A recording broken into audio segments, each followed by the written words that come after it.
अस्सलाम वालेकुम friends. Drama serial खुमार बहुत ही इंटरेस्टिंग और सनसनीखेज मोड पर आ गया है।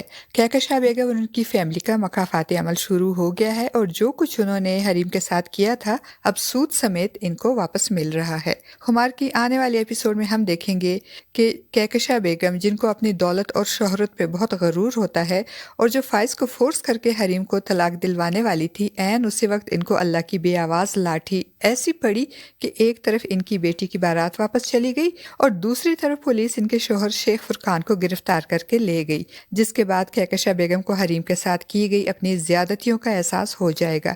इनकी बेटी लाइबा भी इनको कसूरवार ठहराते हुए कहेगी कि वालिदैन के किए की सजा इनके बच्चों को भुगतनी पड़ती है। आज मेरे साथ जो कुछ हुआ इसकी जिम्मेदार आप हैं। लाइबा को भी इस बात का एहसास हो जाएगा कि इनके साथ जो कुछ हो रहा है वो हरीम की बदुआओं का नतीजा है। वो अपनी माँ से कहेगी कि हमने हरीम के साथ बहुत बुरा किया, इसी वजह से हमारे साथ ये सब कुछ हो रहा है। कहकशा बेगम का मकाफात लाइबा की बारात की वापसी और शेख फुरकान की गिरफ्तारी तक महदूद नहीं होगा, बल्कि अब इनको अपना ये महल जैसा घर भी छोड़ना पड़ेगा जिस पे इनको बहुत नाज था। अब वो सब कुछ खत्म हो जाएगा। दूसरी तरफ हरीम को फाइज के तलाक देने वाली बात से इतना शदीद जहनी धचका लगेगा कि इसका मिसकैरेज हो जाएगा और हॉस्पिटल से वापस आने के बाद भी वो ना तो फाइज और ना ही उसकी फैमिली का बुरा चाहेगी, बल्कि अपने बाप से कहेगी कि लाइबा के साथ जो कुछ हुआ मुझे इसका बहुत अफसोस है, क्योंकि मैं इस तकलीफ से गुजर चुकी हूँ। लाइबा के साथ जो कुछ हुआ इसमें इसका कोई कसूर नहीं था, लेकिन बेकसूर होते हुए भी मुझे और लाइबा को सज़ा मिली।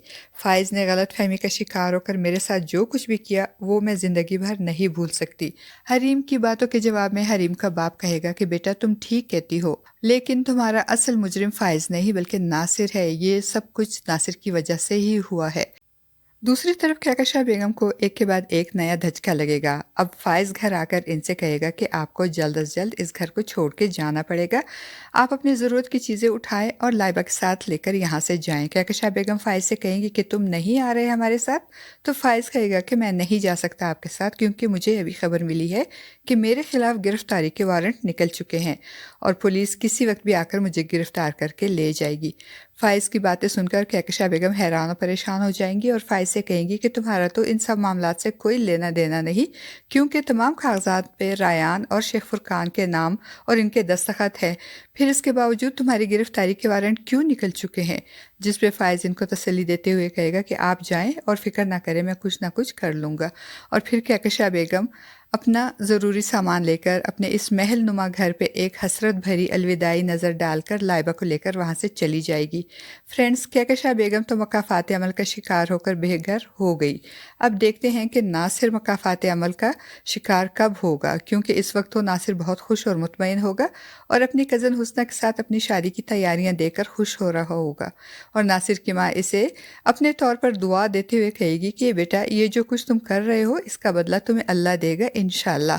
और चाय पीते हुए नासिर अपनी माँ की यह दुआ सुनकर चौंक जाएगा, क्योंकि इसने हरीम और फाइज की ज़िंदगियों को तबाह करने के लिए जो कुछ किया है इसका बदला अल्लाह इसे वाकई बहुत जल्द देगा। क्योंकि हरीम ने तो अपना मामला अल्लाह की अदालत में छोड़ दिया है और अल्लाह की अदालत से कोई नहीं बच सकता, तो फिर भला नासिर कैसे बच सकेगा? नासिर बहुत जल्द मकाफात अमल का शिकार होने वाला है। फ्रेंड्स, आपको हमारा आज का ये छोटा सा रिव्यू कैसा लगा? कमेंट बॉक्स में अपनी कीमती राय का इजहार ज़रूर कीजिएगा।